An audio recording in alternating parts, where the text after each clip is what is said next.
Hello အားလုံးပဲမင်္ဂလာပါပြန်လည်ကြိုဆိုလိုက်ပါတယ်ဒီနေ့ကတော့ဘာကြည့်မလဲဆို stages of sleep ပေါ့နော် except ချင်းရဲ့အဆင့်တွေအကြောင်းကိုကြည့်ပါမယ်အဲ့တော့ဒါနီတန်းလေးကိုကြည့်အောင်ပေါ့နော်နီတန်းလေးကိုကြည့်အောင်ဆိုတော့အဲ့ဘာလဲဆိုအိတ်တာနဲ့နိုရာပေါ့နော်အိတ်တာနဲ့နိုရာဟာအဲ့ဘယ်လိုမျိုးလဲဆိုတော့တဲ့တချို့ system တွေကဘာဖြစ်မလဲဆိုရင်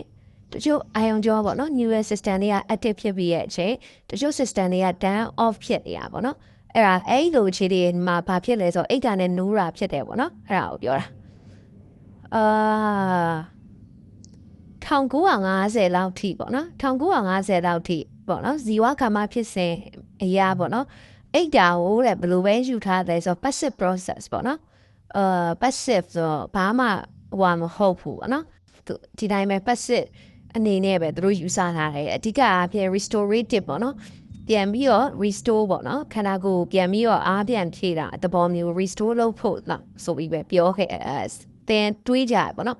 ဒါပေမဲ့အဲ့ဒီဟာကဘာမှပြောင်းလဲဆို1953မှာတော့ပြောင်းနေပေါ့နော်ဘာပြလဲဆိုတော့တဲ့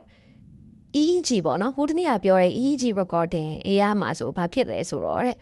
အဲ့ရင်နဲ့ဘာရရှိလဲဆို state တွေတဲ့ဘယ်လိုရှိလဲဆို state တွေ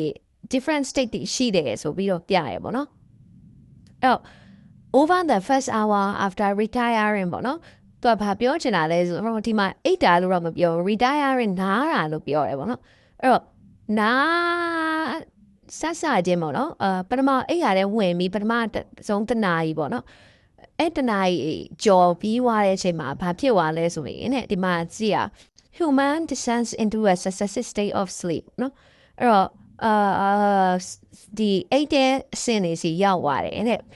finger 28.5ဆိုတော့ဒီကောင်းပေါ့နော်ဒီအိတ်တဲ့အဆင့်လေးစီရောက်သွားတယ်ဆိုပြီးတော့သူပြောတယ်ပေါ့နော်ဘလူတွေဖြစ်လဲဆိုတာပြီးတော့မှစာဖတ်ကြည့်ရင်ကောင်းမှန်းထင်တယ်ပုံရင်းကြည့်အောင်နော်အဲ့တော့ပုံမှာဆိုရင်ဒါဘာလဲဆိုရင်အိတ်တဲ့အဆင့်တွေကိုပြောတယ်ဒီကောင်ကကြတော့ဘာလဲဆိုရင်minute ပေါ့နော် minute ဒီမှာတစ်ခုသိထားမှာ minute နော် minute ဆိုတာကminute နဲ့ပြတာနော်နာရီနဲ့ပြ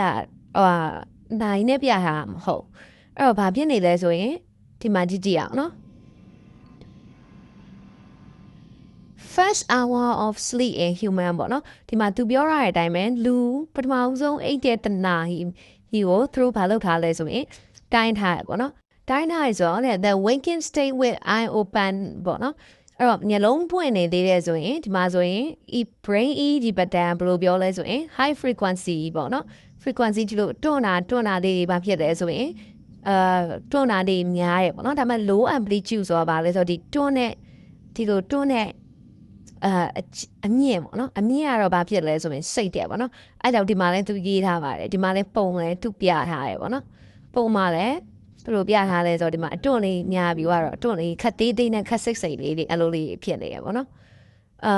ဒီပတ်တန်းကိုဘာလို့ခေါ်လဲဆိုတော့ beta activity လို့ခေါ်ရပေါ့နော်တနည်းအလွယ်ခေါ်ရင် beta wave ဆိုပြီးခေါ်ရပေါ့နော်အဲ့ဒါပြီးွားရင်ဘာဆက်ဖြစ်လဲဆိုတော့ state 1နဲ့ state 1ဘာ state 1ဖြစ်လဲဆိုတော့ non rapid eye movement ပေါ့နော်မျက်လုံးမမိတ်ဖဲနဲ့မျက်လုံးမမိတ်တဲ့အခြေပေါ့နော်အဲ့အခြေအနေမှာမျက်လုံးကိုမျက်ဖြူကိုကောက်ပြီးတော့လှန်ကြည့်လိုက်ရင်မျက်လုံးကလှုပ်မနေဘူးပေါ့နော်အဲ့ဒါကိုပြောချင်တာအဲ့တော့ state 1 NIEM sleep ကိုဝင်တယ်frequency ကဘယ်လောက်ပဲရှိတော့မလဲဆိုရင်4 to 8ဖြစ်တယ်ပြီးတော့ဘာဖြစ်လာလဲဆိုရင် amplitude မြင့်လာတယ်ပေါ့နော်amplitude မြင့်လာတယ်ဆိုတော့ဒီလိုဟာပေါ့နော်အမြင့်ပေါ့နော် wave ရဲ့အမြင့်ကဘာဖြစ်လာလဲဆိုမြင့်လာတယ်အဲ့ကောင်ကိုဘာ wave လို့ခေါ်လိုက်လဲဆိုရင်ဘာ wave လို့ခေါ်လိုက်လဲဆိုရင် theta wave ဆိုပြီးခေါ်လိုက်တယ်ဒါ state 1စိတ်ပါပြီးတော့ဘာဖြစ်သွားလဲဆိုရင် state 2 NIEM sleep ကိုဝင်တယ်frequency ကတော့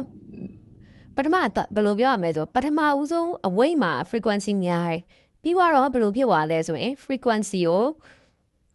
နဲသွားတယ်လေပြီးတော့ frequency လေးနည်းနည်းမတိမတာလောက်လေးပြန်များလာတယ်ပေါ့နော်အဲ့ကောင်ကိုဘာခေါ်လဲဆိုရင်အဲ့ဒီစင်ကိုဘာခေါ်လဲဆိုရင် sleep spindle လို့ခေါ်ရပေါ့နော် sleep spindle လေးကဘယ်လောက်ကြာလဲဆိုရင်စက္ကန့်ပိုင်းနဲ့ငယ်လောက်ပဲကြာတယ်ပေါ့နော် speech lane နဲ့ပြီးွား speech lane နဲ့ပြီးွားတော့ဘာ state ဝင်လဲဆိုရင် state 3ပေါ့နော် state 3နဲ့ state 4 IEM sleep ကိုဝင်တယ်အဲ့အခြေအနေမှာဆိုတော့wave pattern ကိုတစ်မျိုးထပ်ခေါ်လိုက်ပြီဘာလို့ခေါ်လိုက်လဲဆိုတော့ theta wave ဆိုပြီးခေါ်လိုက်တယ်ပေါ့နော်အဲ့တော့တိရမှာနိုးတာဆိုရင်များသောအားဖြင့်နိုးတာဆိုရင် beta wave လို့ခေါ်တယ်ပထမဆုံးစအိတ်တယ်ပေါ့နော် IEM sleep ဟာမျိုးပါဆိုရင်ဘာ wave လို့ခေါ်လဲဆိုရင် theta wave လို့ခေါ်တယ်လုံးဝအဲ့လိုဒီလို့ပဲပြောမှာပေါ့နော်ဒီ sleep အဲ့လိုဟာမျိုးဆိုရင် state 3 state 4ရောက်သွားရင် NIEM ကိုဘာလို့ပြောလဲဆိုရင် theta wave လို့ပြောတယ်နော်အဲ့ data wave မှာဆိုရင်ဒီမှာ frequency ကဘာဖြစ်သွားလဲဆိုရင် frequency လေးတွေကတဖြည်းဖြည်း wave ရဲ့ကျုံနှုန်းလေးတွေကပိုများလာတယ်ဒီမှာပေါ့နော်သူစာထဲမှာမပြောထားပေမဲ့ပုံမှန်ရသိရတာဘာဖြစ်လဲဆိုတော့ဒီ slide ရောက်တဲ့အချိန်မှာဘာဖြစ်လဲဆိုရင် amplitude ပေါ့နော် amplitude တွေကဘာဖြစ်လာလဲဆိုပိုပြီးကျယ်လာတယ်သဘောဆိုဖြစ်တယ်နော်အဲ့လိုဒီ slide ပြီးွားတဲ့အခါမှာဘာဖြစ်သွားလဲဆိုရင်ညာတော့အပြင်ဒီstate 3 state 4လို့ဆိုရင်ဒါ deep sleep လို့ခေါ်နေပြီအဲ့ deep sleep ပြီးွားတဲ့အချိန်မှာဆိုရင် IEM sleep ကအဲ့ဒါပြီးွားရင်ဘာလာလဲဆိုရင်a period of rapid eye movement sleep ပေါ့နော်အဲ့ဒီအချိန်မှာမျက်လုံးကအញ្ញလှုပ်နေမဲ့ state ရောက်တယ်အဲ့ state ကိုဘာခေါ်လဲဆိုရင် IEM state လို့ခေါ်ရပေါ့နော်အဲ့ကောင်ပြောတာ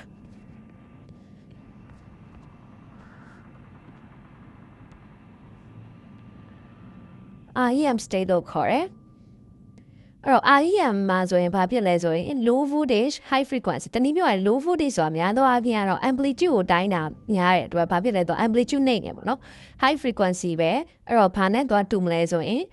နိုးနေတဲ့ဟာနဲ့တူတယ်ပေါ့နော်အမှကြောင့်ဒီ IEM sleep ကအများတန်းဘာနဲ့များသောအားဖြင့်တူလဲဆိုရင်ဒီ IEM sleep ကဒီဘက်ကနိုးတဲ့ပုံစံပေါ့နော်နိုးတဲ့ပုံစံ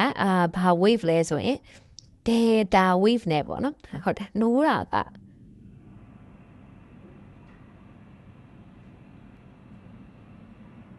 beta ပြောတာ beta wave နဲ့တူရပါတော့။နိုးရဲ့ pattern beta wave နဲ့တူရပါနော်။အဲ့တော့ဒီမှာပေါ့နော်။ဒီမှာဘာလဲဆိုthe amount of sleep in each state ပေါ့နော်။သူပြောထားတာဘာလဲဆိုရင်အိတ်တဲ့ပုံစံပေါ့နော်။အိတ်တဲ့ပမာဏ state တစ်ခုနဲ့တစ်ခုအိတ်တဲ့ပမာဏကတူတဲ့ပုံပေါ့နော်။ဒီမှာဆိုဒီလိုအတူဒီမှာဆိုဘယ်နှမိနစ်12မိနစ်လောက်ပါပေါ့နော်12မိနစ်လောက်မှာအတူထားပေမဲ့တကယ်တမ်းကဘာမှဖြစ်ဘူးလဲဆိုရင်တကယ်လက်တွေကဒီ state တွေကတစ်ခုနဲ့တစ်ခုက state ကဘာဖြစ်မလဲဆိုရင် duration ပေါ့နော် duration လို့ပဲပြောမယ်တင်တယ်ဟုတ်တယ်နော် state က duration ကမတူပေါ့နော်အဲ့ဒါကိုပြောချင်တာ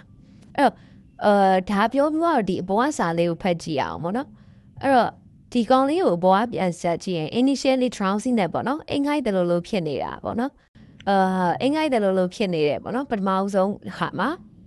အဲ့လိုအင်္ဂိုက်တယ်လို့လေးပါနေဖြစ်နေတဲ့ဟာကိုဘာ state လို့ခေါ်လိုက်လဲဆိုရင် state 1 sleep လို့ခေါ်လိုက်တယ်ပေါ့နော် state 1 sleep ဆိုတော့ဒီဟာဘိုင်းပေါ့နော်ဒီဟာကို state 1 sleep လို့ခေါ်လိုက်တယ်ဒါကစာကိုပြန်ဖတ်နေတာ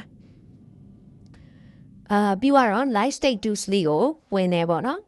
အဲ့အချိန်မှာဆိုပုံမှန်ပြရတဲ့အတိုင်းပဲ frequency ကဘာဖြစ်သွားလဲဆိုရင်နှိမ့်သွားတယ် amplitude ကဘာဖြစ်သွားလဲဆိုရင် wave တွေရဲ့ amplitude ကတဖြည်းဖြည်းဘာဖြစ်လာလဲဆိုရင်ကျဲလာတယ်ပေါ့နော်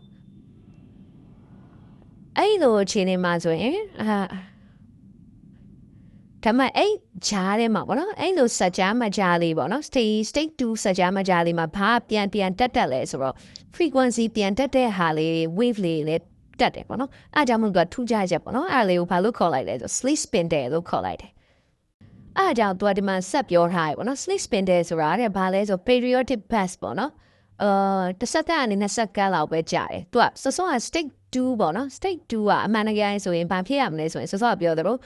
frequency ကကျလာပြီးတော့ amplitude ကကျဲလာမှာဒါပေမဲ့အဲ့လိုကျဲလာမဲ့ဂျားထဲမှာဘာလေးဝင်လာလဲဆိုရင် frequency နည်းနည်းများတယ်ပေါ့နော်အဲ့လို sleep spindle လေးဝင်လာတတ်တယ်ဒါပေမဲ့အဲ့ဒါလေးတွေကဘယ်နှစက္ကန့်လောက်ပဲကြာလဲဆိုရင်တစ်စက္ကန့်ကနေ2စက္ကန့်လောက်ပဲကြာတတ်တယ်ပေါ့နော်အဲ့ဒါပြီးတော့ဘာကြောင့်ဖြစ်လဲဆိုတော့တဲ့သူကဒီမှာ thalamus ပေါ့နော်အုံနောက်ကthalamus ဆိုတာ sheath sensory relay center လို့ပြောလို့ရတယ်ခန္ဓာကိုယ်မှာရှိသမျှဒီအာယုံ5ပါးပေါ့နော်အာယုံ5ပါးဟာတွေကို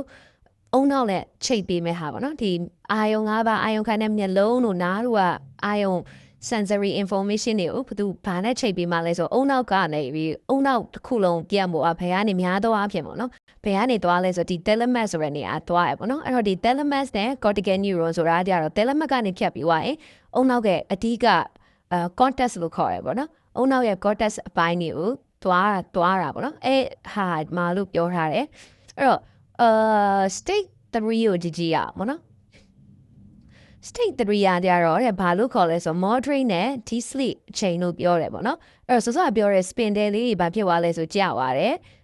amplitude ဘာဖြစ်သွားလဲဆိုရင်ကျဲလာတယ် frequency ဘာဖြစ်လဲဆိုရင်ကြာတယ်deepest level state ဆိုရင်ကြတော့ဘာလဲဆိုအဲ့ကြောင့် deep sleep လို့ပြောတာပေါ့နော် state 4က deep sleep လို့ပြောတယ်frequency ကအရင်ကြာတယ်ဘာဖြစ်လဲဆိုရင် amplitude ကအရင်တက်တယ်အဲ့မှာဆို thread wave ကိုနာမည်တစ်မျိုးပေးလိုက်တယ်ဘာ wave လို့ပြောလိုက်လဲဆို theta wave လို့ခေါ်လိုက်တယ်ပေါ့နော်အဲ့အကြောင်းမလို့တဲ့state 3နဲ့ state 4ပေါင်းပြီးတော့တို့နာမည်တစ်မျိုးထပ်ပေးတယ်ပေါ့နော် state 3နဲ့ state 4ပြောင်းပေါ်မြန်နာမည်ပြောတာ slow wave sleep ဆိုပြီးနာမည်တစ်ခုပေးလိုက်တယ်ပေါ့နော်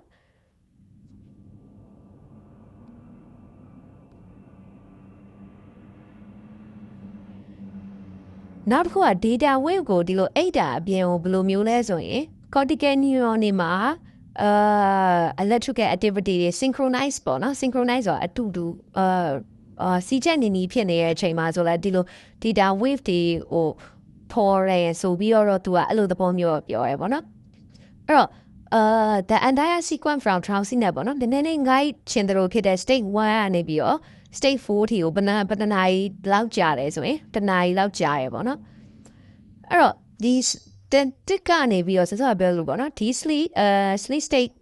ပေါ့နော် NIEM sleep state ဒီ sleep state တစ်ကနေနေထိကိုဘာလို့ခေါ်လိုက်လဲဆိုရင် non rapid eye movement ဘာလို့ခေါ်လိုက်လဲဆိုရင် NIEM sleep လို့ခေါ်လိုက်တယ်ပေါ့နော်အဲ့တော့NIEM sleep ရဲ့ prominent feature ကတော့အဓိကဘာဝင်ကျင်တာလဲဆိုရင် slow wave state 4ပေါ့နော်ဒီ sleep state 4ဝင်ကျင်တာအဲ့လိုအခြေအနေမှာဆိုဘာဖြစ်လဲဆိုရင်လူက slow wave state 4ဝင်နေတဲ့အချိန်ကျရင်ဘာဖြစ်လဲဆိုရင်နှိုးဝခတ်တယ်ပေါ့နော်လူတွေကိုနှိုးဝခတ်တယ်အဲ့အကြောင်းမို့လို့လည်းဘာပြောကြလဲဆိုတော့လေအဲ့လိုချက်ချင်းအိတ်ပျော်သွားတယ်လို့အဲ့လိုနှိုးရတာအရန်ခတ်တယ်ဒီအိတ်တဲ့တနားကြီးလောက်အတွင်းကလူကိုနှိုးရအရန်ခတ်နေရပါတော့အဲ့ဒါကိုခေါ်အဲ့လိုပြီးသွားတဲ့အချိန်မှာဆိုဘာဖြစ်သွားလဲဆိုရင်ဒီ sleep ပြီးသွားတဲ့အချိန်မှာဆိုဘာဖြစ်သွားလဲဆိုရင်အုံနောက်ကဘာဖြစ်သွားလဲဆို rapid eye movement လို့ခေါ်တယ် IEM sleep အဆင့်ကိုပြန်ရောက်တယ်ပေါ့နော်ထူးခြားချက်ကဘာလဲဆိုဒီ IEM sleep ရဲ့အုံနောက်ပတ်တန်ဘာနဲ့သွားတူနေလဲဆိုရင်နိုးနေတဲ့လူတွေရဲ့ပေါ့နော် awake state ရဲ့အုံနောက်ပတ်တန်နဲ့သွားတူတယ်ပေါ့နော်အဲ့တော့ IEM sleep ကလည်းဘယ်နှမိနစ်လောက်ကြာလဲဆိုရင်10မိနစ်လောက် IEM sleep ကြာပြီးွားရင်ဘာပြန်ဝင်သွားလဲဆိုရင်အုံနောက်ကဘာပြန်ဝင်သွားလဲဆိုရင် NIEM sleep ပြန်ဝင်သွားတယ်ဆိုတော့ပြီးတော့ state 1 2 3 4ပေါ့နော်အဲ့ဒါကြီးပြန်ဝင်သွားတယ်အဲ့တော့အဲ့အကြောင်းဘလို့လေဒီမှာသူပြော slow wave ပေါ့နော် slow wave sleep ဆိုတာတနည်းပြောရင် deep sleep ပေါ့နော် deep sleep ကတဲ့ဘယ်ပမာရှိလဲဆိုရင်လူတယောက်ကသာ8နာရီအိတ်နေတဲ့အချိန်မှာဆိုရင်deep sleep ကများသောအားဖြင့်ဘယ်မှာပိုပြီးတွေ့ရများလဲဆိုရင်အိတ်တာရဲ့အစောပိုင်းပေါ့နော်အိတ်တာရဲ့အစောပိုင်းမှာစပြီးတော့အစောပိုင်းအိတ်တဲ့အချိန်ကြီးပေါ့နော်ဒီဆဆအိတ်တဲ့တနာရီလောက်ကနေပြီးတော့အဲ့လိုဆဆအိတ်တဲ့တနာရီလောက်မှာအစောပိုင်းအချိန်ကြီးမှာတွေ့ရများရပေါ့နော်ဒါကြောင့်မို့လဲတချို့တွေကပြောတာစောအိတ်စောထားဆိုတာအဲ့ဒါမျိုးပြောနေတာအဓိကဘာကိုဖမ်းထင်တာလဲဆိုတော့အဲ့လိုလူကနည်းချိုင်စောစီအိတ်ပြောသွားရင်ဒီ sleep ကိုမြန်ရရပေါ့နော်ဘာလို့လဲဆိုတော့ဒီ sleep ကတနည်းပြောရရင် restorative ပေါ့နော်ဟိုစိတ်ကိုလန်းဆန်းပြေဝစေတဲ့သဘောမျိုးပေါ့နော်အဲ့ဒါကိုပြောတာအဲ့လိုမျိုးပဲNIEM ဖြစ်တယ်လို့မျိုးပဲ IEM မှာလည်းဘယ်လိုပေါ်လဲဆိုရင်easily orga ပေါ့နော် IEM ပါလဲ4နာရီလောက်ဖြစ်တယ်8နာရီအိတ်တာဆိုရင် NIEM 4နာရီဆိုရင် IEM က4နာရီသူက IEM ထူကြတာကြပါလဲဆိုရင်နိုးကန်နေတယ်ပေါ့နော်မနက်နိုးကန်နေဘာ state ကပူကြလာလဲဆိုရင်ဆို NIEM deep sleep ဖြစ်တဲ့ state ကနေပြီးတော့light sleep ပေါ့နော် light sleep လို့ပဲပြောမယ် IEM state ကဘာဖြစ်လဲဆိုရင်တဖြည်းဖြည်းနိုးကန်နေဘာဖြစ်လာလဲဆိုပို့ပြီးတော့ကြာလာလေပေါ့နော်ဒါကြောင့်မို့လဲများတော့အဖြစ်ရအဲ့လိုလေမနက်နိုးကန်နေရင်အိမ်မက်တွေမှတ်တယ်လို့ပါလို့ဆိုဘာလို့လဲဆိုတော့အိမ်မက်ကဘယ် state မှာပဲရှိရတယ်ဆိုတော့ IEM sleep မှာပဲရှိတာ哦အဲ့ကြောင့်မလို့နိုးကန်နေရင်အိမ်မက်ဒီမက်ကြာပေါ့နော်အဲ့ဒါကိုပြောတာအဲ့တော့ဒီမှာပေါ့နော်သူပြော8နာရီ sleep ပေါ့နော်8နာရီအိမ်မယ်လူ8နာရီအိတ်ချိန်ပေါ့နော်အိတ်ချိန်8နာရီရှိမယ်ဆိုဘာဖြစ်လဲဆိုရင် NIEM နဲ့ IEM ကdelay စီဖြစ်တယ်ပေါ့နော် အဲ့တော့ဒါလေးကထူးခြားချက်ပေါ့နော် REM sleep ကဘာဖြစ်လာလဲဆိုရင်REM sleep ဖြစ်တဲ့အချိန်ကဘာဖြစ်လာလဲဆိုရင် short ကျလာတယ်ဘာလဲဆိုကလေးမွေးခါလာပေါ့နော်မွေးခါကလေးမှာဆိုသူတို့ရဲ့ REM sleep က8နာရီလောက်ရှိပြီးတော့အသက်80ရွယ်လောက်တာရောက်မယ်ဆိုရင်သူတို့ရဲ့ REM sleep ကဘယ်လောက်ပဲရှိရမလဲဆိုရင်45မိနစ်လောက်ပဲရှိရမယ်ပေါ့နော်လူငယ်လူရွယ်တွေမှာဆိုရင် IEM sleep ကဘယ်လောက်ရှိနိုင်လဲဆိုရင်တစ်နေ့ကိုIEM sleep ရဲ့ duration อ่ะပေါ့နော်8နာရီအိပ်တဲ့လူအတွက်ဆိုရင်တစ်နေ့ကို2နာရီလောက်ရှိနိုင်တယ်ပေါ့နော်ဒါပေမဲ့ဘာလို့ဒီလို IEM sleep ကြီးပြောင်းရလဲဆိုတာကိုတော့မသိသေးဘူးဆိုပြီးပြောကြရပေါ့နော်ကျေးဇူးတင်ပါတယ်ဒီနေ့တော့ဒီလောက်ပါပဲ